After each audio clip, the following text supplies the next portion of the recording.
quite tiny. There we go. Hopefully we'll get there. So my name is Korinn. I'm here on behalf of my colleagues, Wang and Hefferna and Beck, presenting what we did on enhancing the efficiency and reliability of group differentiation through partial credit. And so this is maybe a little bit more obvious work and a little bit easier to comprehend as we're moving through. So hopefully I will be able to go pretty quickly, and then you guys can get to the rest of your day, because I got the honor of having the last paper. So the research question we were trying to examine with this work, basically there's a kind of subdivide between the data mining world and learning analytics and those of us who are doing randomized control trials. And part of our goal was to try and figure out how we can use data mining techniques to look at randomized controlled data to make better inferences. And so what we were trying to ask is whether or not we can use a partial credit scoring metric, there we go, to help us try and differentiate in situations when we have two groups, whether or not those groups are significantly different. And how using partial credit changes this process as opposed to just binary credit. So where a student answers a question right or wrong, and all of this is in the context of an online tutoring system that is traditionally binary. So we are describing an enhanced efficiency as requiring smaller samples to reliably observe these group differences, which basically is just to say that by using partial credit, are we able to enhance the power of our analyses, and can we reduce the type 2 error that's happening? So as I kind of peeked at within research at scale, we've got these kind of two worlds happening with data mining and RCTs, but then also looking at partial credit. This is a construct that teachers widely use in classrooms when not applying technology. Students are taking a math test and they don't reach the right answer, but they may have this process that's very close to getting the right answer. They might actually earn some credit. So it's not completely novel to be using a partial credit metric. These are also things that we can very easily compute from these online tutoring systems, or even in a MOOC environment, from a variety of data that's coming into these platforms, and kind of establish what partial credit means in the context of these technologies. And so these are all kind of viable ideas, but can we then use the metric to better differentiate between groups of students? So a quick look at the data set that we used for this work. This was a study that we previously presented at EDM last year on blended versus interleaving. So basically, you have three different skills. You have A, B, and C. And in a blocked condition, students receive 12 questions in an order in which all of A are chunked together, all of B are chunked together, and all of C are chunked together, and the student progresses through the problem set like this. In an interleaved condition, those skills would be mixed up, and students would have to basically practice more free call and strategy on how to actually solve skills.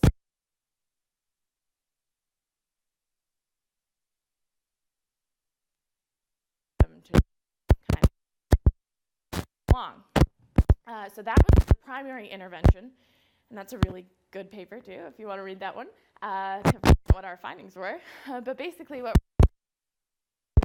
interleaving looks bad during the intervention, but is very good at post-test. The data that we're actually looking at here is confined to just the post-test. So after students had this intervention, what will make these groups hopefully look different, analyzing a 3-question post-test that had one question from each skill, And we're actually going to be using a partial credit metric from a final assessment. And the reason we are doing this is because there's been positive evidence that issuing feedback in a kind of formal assessment setting allowing students to use multiple attempts, allowing students to access tutoring that the system might provide, actually shows benefits for robust learning. And that is a cite from Italian Power 2010.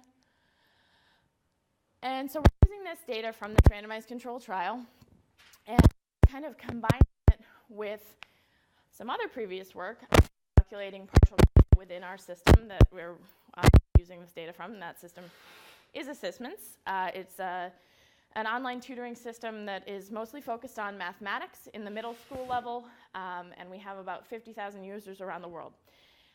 You can also do research on the platform as an external researcher. I'm not sure if anyone here caught our talk yesterday, but you can see me after if you want more information on that. So basically, we took the data set from this randomized control trial and ran it through a previously validated algorithm that we had used actually in work at Learning at Scale last year. And so this is kind of just the code that helps figure out what combination of hints, attempts, and the actual binary correctness leads to these partial credit scores, what we call them. So basically, it's a little tiny at this point, but obviously a 0, kind of traditionally, students saw the answer, students used too many hints, too many attempts. A 1, similar to the binary sense, they got the answer right on their very first try, didn't need any help from us. But now there's things that fall in between. So a student can earn a 0.8 if they have 0.7, they still have attempts, or they can have 1 hint as long as that hint doesn't show them the answer, which is what we call the bottom-out hint, which allows students to progress through an assignment and never kind of completely stuck, and et cetera. 0.3, you're using a little bit more of the system's facilities without really completely failing. And so basically, this allows us to have this happy little student that says, I didn't get that problem completely wrong, like maybe I can still do this. So it's kind of motivating in that sense. And we essentially go through the data file and look across students. And so student 1 here, student 1 here was in the interleaved condition. We see 3 different problems, A, B, and C. And so we consider all of their variables here to end up at a calculated score of 0.7. And student 2 was in the blocked condition, and we do the same. Once the partial credit scores are in and kind of within the data set, we used a replacement process to try and look at the differences between 2 types of groups. So the first type of groups that we looked at were on a measure of students' prior knowledge. So from our system, we're able to actually look across all of the problems that a student has ever done in their tenure of doing assessments and determine kind of what knowledge level they are. So basically, if a student has a very high average of accuracy across historical problems, we consider them a high-performing student. If they're low average, we consider them a low-performing student. And so mathematically, this was our goal to kind of improve to really be able to identify the benefits of this method, looking at very known, distinct groups. The alternative and goal of this paper is to then look at the interleaved groups of this data set, which are groups that may potentially be less distinct and are from an authentic experimental setting. And so the sample from this study had 146 students. And basically what happened was we had the 2 populations. So this can either be low knowledge and high knowledge, or it can be blocked and interleaved. And students were subsampled from these populations a number of times, I think 5,000 times, with replacement. So we could build up these kind of big, more simulated samples. And basically a simple t-test was done on the differences between the subsamples, and we recorded the p-values. So eventually we have 5,000 versions of p-values for different sized groups of students. So 5,000 p-values comparing groups of 5 students, 5,000 p-values comparing groups of 8 students, etc. We will see how that comes into play in the results. So looking at the high-performing versus low-performing first, basically what we were able to find is that partial credit did actually help differentiate between groups more efficiently. So this graph here is showing the percentage of times that those trials, those kind of t-test comparisons, were showing significant p-values. So showing that the groups within here, the high-performing and low-performing groups, were significantly different. So in order to reach significance between high and low, 90% of the time, so it's a little confusing because we're looking for a 0.5 value, but we're saying we can attain that 90% of the time within these trials. We ended up needing only 13 students. Whereas using binary credit, traditional 0 and 1 scoring, we actually needed 31 students. So these curves really highlight the benefit that partial credit gives us with smaller samples earlier in analyses. So this was actually a 58% reduction of the overall sample size that we would need to figure out significant differences between groups. And then down here we just provided the means and standard deviations on the metrics that came together to form partial credit. So we can see that while the accuracy alone was very different, the hint use was also very different, and as were the attempts. And so that kind of brings together this really powerful difference. So now looking at the two groups that we weren't so sure about based on the experimental design of our previous work, looking at the interleaving and blocking groups in only the low-performing students, because these are the students that would have actually benefited from this process, and we used that, we made that inference based on our prior work.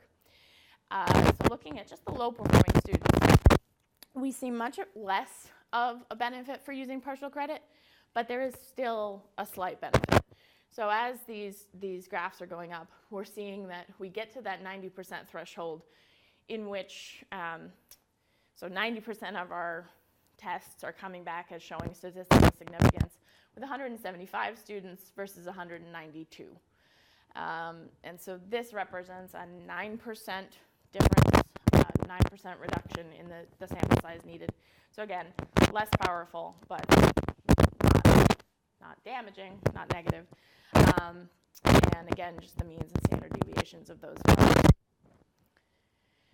And so we also just wanted to verify that basically in pursuit of reducing type 2 error, we weren't just simply inflating type 1 error, because in a sense, these things kind of do the up and down nice science fingers from high school. So what we did, what my colleague Yen did, I should say, was followed the same progression that I've shown, subsampling random groups at this point. So pooling all of the students together, high and low, blocked and interleaved, and then just pulling from that group to make 2 samples that should be equivalent, essentially.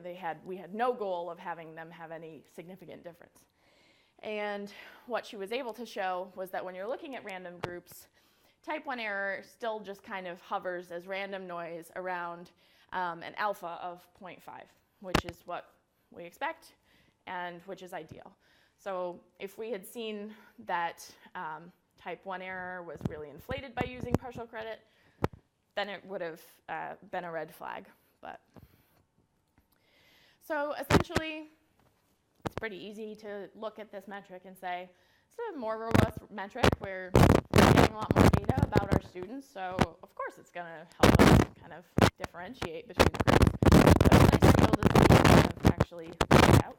And we were able to show that using the metric increased the reliability of being able to differentiate between these groups by reducing the sample size required, which is basically enhancing your power of analysis, and that this effect was possibly mediated by the strength of the actual difference, or in this case, what the intervention was in the experiment. So if we had two conditions that were producing a stronger effect, it would be very possible that the graphs would look much more like the first graph that we saw, in which there were very distinct groups. We knew for sure that they were different.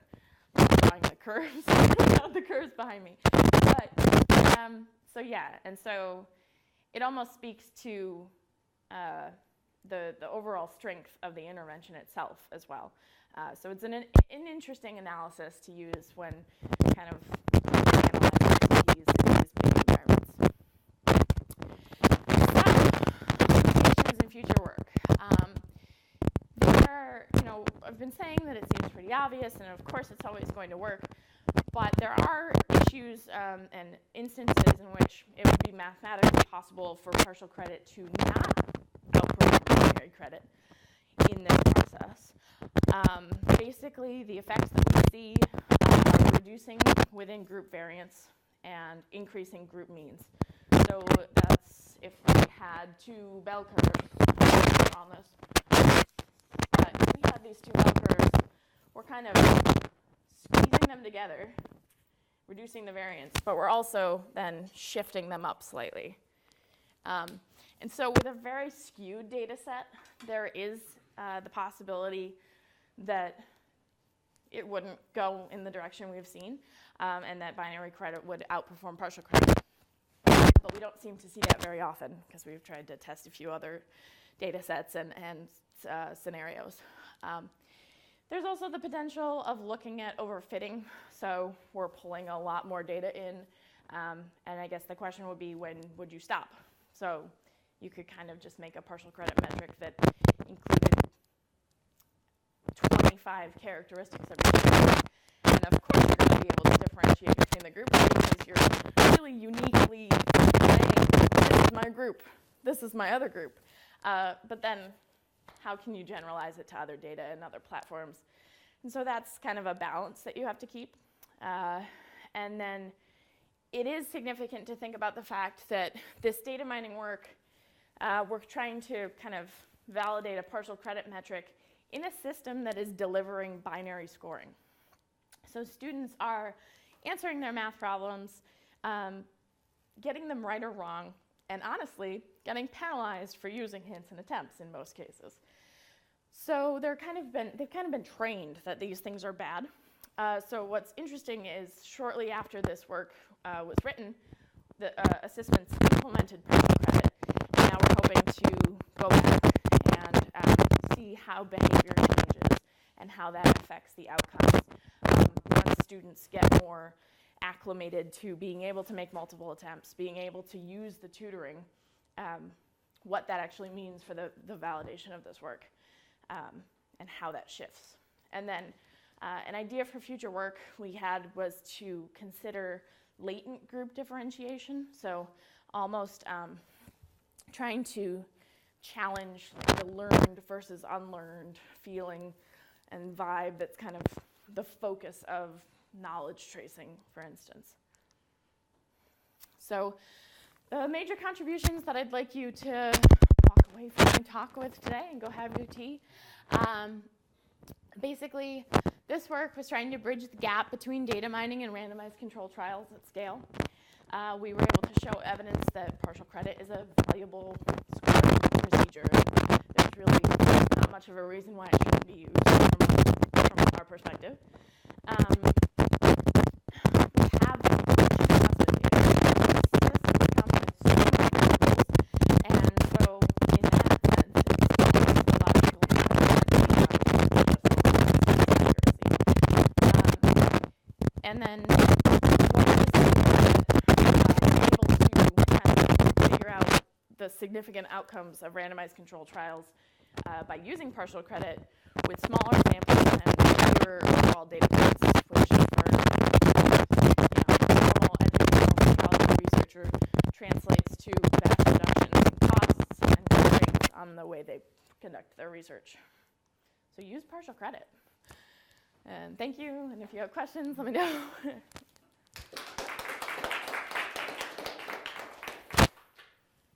Yay! Interesting talk.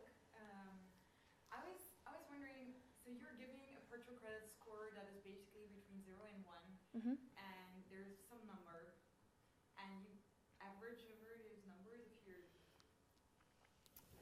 Do I understand that correctly? So, yeah. So each student had 3 questions, and the score would be given on the question level. So then... Each question gets 1 score. Yeah, and so yes, I think in the process then that student's 3 problem partial credit score would be averaged into a single assignment score. So as opposed to, so you're not seeing as much of a change in that sense. The changes we're making are small because you can either have 3 1s or 3 0s in a binary world, or some mix. So you're still having some kind of a decimal for those students of an average. But then, like I was showing here, we're kind of doing this to these differences and then shifting them into a more accurate view of what the mean score would be. Yeah, I mean, that's logical because you're more likely to get a score higher than 0, right? So that's right. So I was wondering, so I'm more from a psychometric background, and so we have a partial credit model. Are you familiar with that? I don't think we were. Okay. So basically, it's like, so it assumes a latent variable, and then basically based on your ability level, you have a certain probability of answering all the different categories of a partial credit question correctly. And basically, the higher your ability, the higher your probability is to get a higher category, basically, correct. And so I think it would be really interesting to kind of look into that and see how it relates to the stuff that you've been doing. And just to look into that, because it's been around for a long time, but it's such a different field that for some reason it doesn't always come together. Not as much overlap. So I would really, because it also gives you the possibility to take into account the difficulty level of the question. And so it doesn't assume that all the questions are equally contributing to a score, but that harder questions can actually mean more in terms of how your students are performing. So I think it would definitely be interesting to look into that. All right, thank you.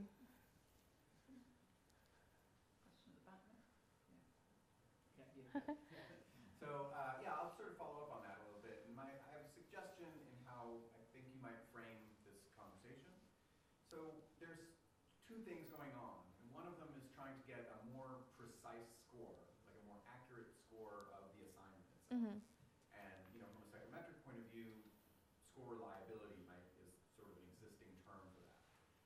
On the other hand, you have this discussion about doing a study and hoping to find a positive result. But I think it's dangerous to frame it as, let's manipulate something in order to get a positive result, right? Because the experiment is an independent thing. It could be a good experiment or a badly designed experiment. If you have bad measurement, then you're certainly less likely to do well even in a well-designed experiment. But if you have good measurement, of course, you can still have bad experimental design. So my suggestion is to clearly frame the 2 as separate matters and not say that it's better measurement in the service of improving the efficiency of your experimental findings. But to frame it as measurement, more reliable scores are valuable as an end in and of themselves. And one of the, certainly benefits is that experimental design is more likely to lead to inferences that you're interested in. Okay. Yeah, that's a much more articulated way of putting it, so thank you. As the guy who wrote the partial credit code for edX, oh boy. It is very nice to see that this is going to be helpful for people, so I just wanted to say thank you for the research. Cool. Cool. Can you put on the scenario the method for computing partial credit?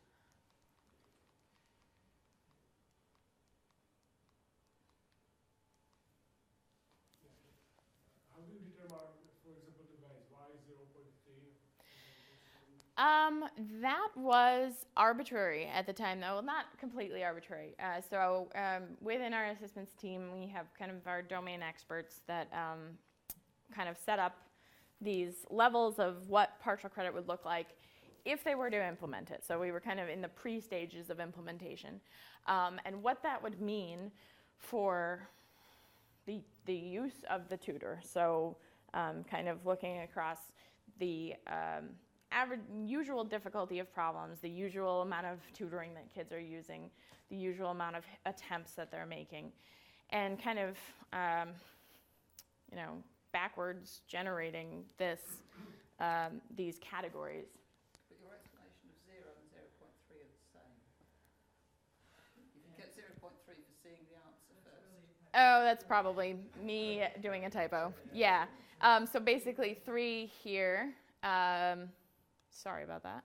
3 here is if they have fewer than 5 attempts and do not end up seeing the answer, or they have more than 1 hint and that hint is not the answer.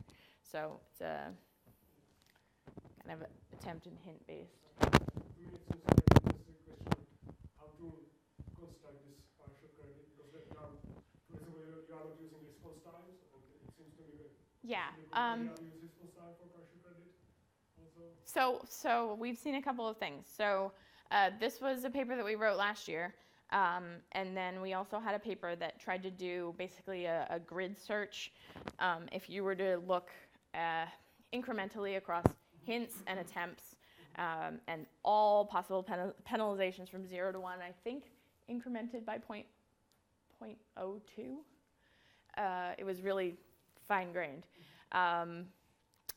What area, we kind of had all these heat maps, what area was producing the most accurate predictions of whether or not the student would get the next problem correct. And so we kind of isolated this area that fell between, there were low penalizations, falling between 0.1 and 0.3 for hint usage, and it was a little bit less important where the penalties fell on attempts. But we found that the kind of sweet spot for penalizations fell really close to within what we were defining here, and so we've kind of used this in subsequent work to run with it. So, and I will also say, this is built on assessments, and we tested this same model against cognitive tutor data, and the differences are a little bit more obvious. Certain skills, we actually do see the issue where binary outperforms partial, which led us to kind of believe that there is something to be said for context of the system and how students are using the system. And so it's not necessarily like, take our partial credit and run with it in your platform, but really looking at your data and generate your own partial credit because there's value in it. So. That's why I'm asking about the process, how to come up with. Yeah. So the partial credit figures, are those made available to the learners at all? Do they see that the maximum you can now score is 0.7 because you've asked for another hint? Yeah, so now that they have implemented partial credit, there's a little, so they used to just have on a left-hand menu, they would see their previous questions, and it would either have a green check if they got it right, a red X if they got it wrong, or a blue dot if we didn't give them any feedback, so like a test mode question, right? So now they have that information, but they also, within the problem, see kind of a progress bar that it starts as fully green, and then at each element that would dock certain percentages off their score, that bar goes down. So I think they're basing it on the amount of tutoring that's available. So if there were 3 hints, if the student uses 1, they've lost 33%. If they use 2, they're down to they've lost 66%. So it's kind of rudimentary, but students are able to now be aware, oh, hey, I still get 33%, like my little happy guy here. I don't know how many students are that happy about a 33, but it's better than a 0. So. I have questions.